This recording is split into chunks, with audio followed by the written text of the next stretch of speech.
Hello everyone, myself Megha Pathak from DP Salvani Lamachon, your bio teacher. So children, today we are going to discuss the topic crop production management. See, major population of India lives in village and more than 70% of people, they are involved in agricultural activities for their livelihood. And different types of farming practices are being practiced by small, marginal and progressive farmers. And how we have categorized them? We have categorized them on the basis of size of the land holding. उनके पास कितनी जमीन है and financial conditions, जो farmers है उनकी financial condition कैसी है, and use of modern technologies. Farmers कितने modern equipments का use करते हैं in farming और कौन कौन सी modern techniques use करते हैं farming में. The production practices include no cost production, low cost production and high cost production. What is no cost production? No cost production is a production in which farmers, they do not put any input and in return they get a few goods as a production, and this does not require any capital. In second is low cost production. Low cost production in which farmers, they put less input, बहुत कम money spend करते हैं और उसी के according उन्हें production में मिलता है. And third is high cost production. High cost production in which farmers put more money and in return they get more production and it requires a lot of capital. इसमें बहुत ज़्यादा money की ज़रूरत होती है high cost production में, because farmers, they use modern techniques and HYV seeds, good seeds. So this is high cost production. Children, now next topic is nutrient management. Nutrient management means controlling the selection, timing and amount of nutrient supply to the crops.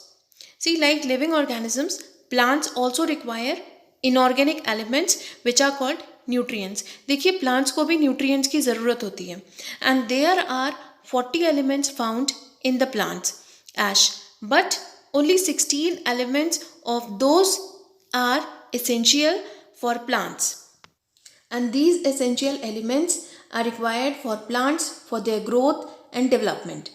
So there are 16 elements which are called essential elements or essential plant nutrients. And deficiency of these essential nutrients will affect the physiological processes of plants like growth, development and reproduction. And out of these nutrients, 13 nutrients are supplied by soil. Hence, they are called mineral elements or mineral nutrients. And 3 elements, carbon, hydrogen and oxygen, these are non-mineral elements. Since they are not get from soil, means plants इनको soil से नहीं लेते हैं, carbon, hydrogen and oxygen. And out of these 3 elements, carbon and oxygen, they are obtained from air and hydrogen is got from water. And aquatic plants, they get oxygen from water. So air, it supplies carbon and oxygen, and water, it provides hydrogen and oxygen. And these 3 elements are called non-mineral elements because plants, they get these minerals from air or water. And rest 13 minerals, they are called mineral elements or mineral nutrients. And these 13 mineral elements or mineral nutrients are categorized into 2 parts, macronutrients and micronutrients, or macroelements or microelements. Micronutrients, they are those essential elements which are present in plants in small quantities, or these elements are needed in only very small quantity, and they are also called minor elements or trace elements. And these micronutrients are iron, manganese, boron, zinc, copper, molybdenum and chlorine. So there are 7 micronutrients which are present in plants in very small quantities. Now macronutrients. See, macronutrients, these nutrients are required by plants in relatively large amount. So there are 6 macronutrients. And what are these? Nitrogen, phosphorus, potassium, calcium, magnesium and sulfur. Now next topic is manure. We know that crop plants regularly withdraw minerals from soil, and unless and until minerals are replenished at the intervals, the plants will develop disorder in structure, growth, and reproduction, and their functioning will also be affected. So, minerals replenishment is done through adding manure and fertilizers. So, what is manure?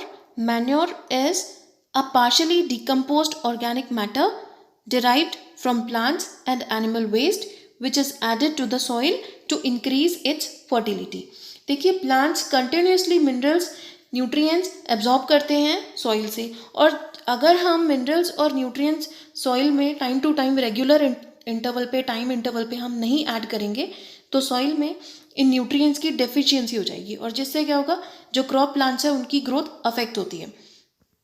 And manure contains large quantities of organic matter and also supplies small quantities of nutrients to the soil.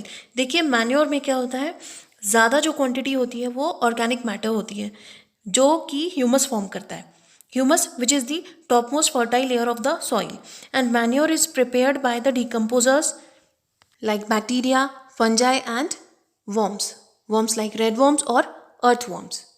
And manure, it helps in enriching soil with the nutrients and organic matter, and it increases the soil fertility. And the bulk of organic matter in the manure, it helps in the improving the soil structure.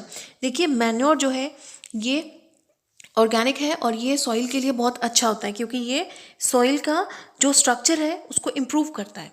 It improves the soil structure, and this involves increasing the water holding capacity in sandy soil. अगर हम sandy soil में ज़्यादा manure add करते हैं तो इससे क्या होता है, सॉइल की water holding capacity increase होती है, जबकि sandy soil जो होती है it has poor water holding capacity.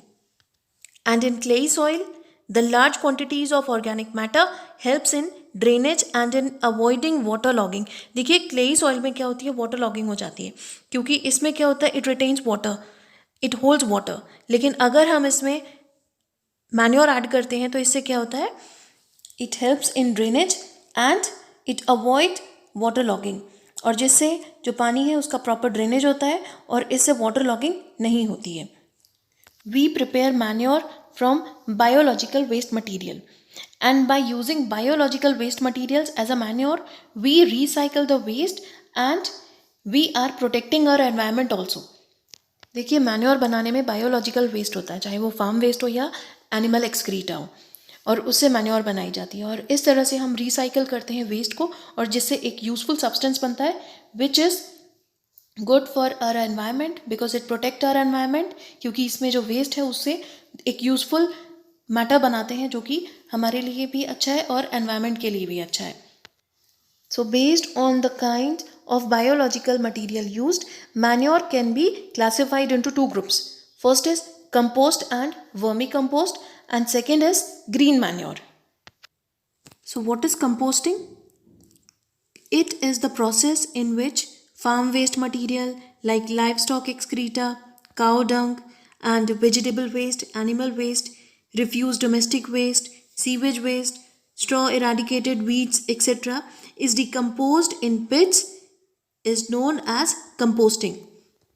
And vermicomposting, it is the quicker method of composting, and we use earthworms and redworms. So these worms are introduced in the heap having organic matter, and they break down the organic matter into fine particles. And the compost which is formed by vermicomposting is called vermicompost. Now second type is green manure.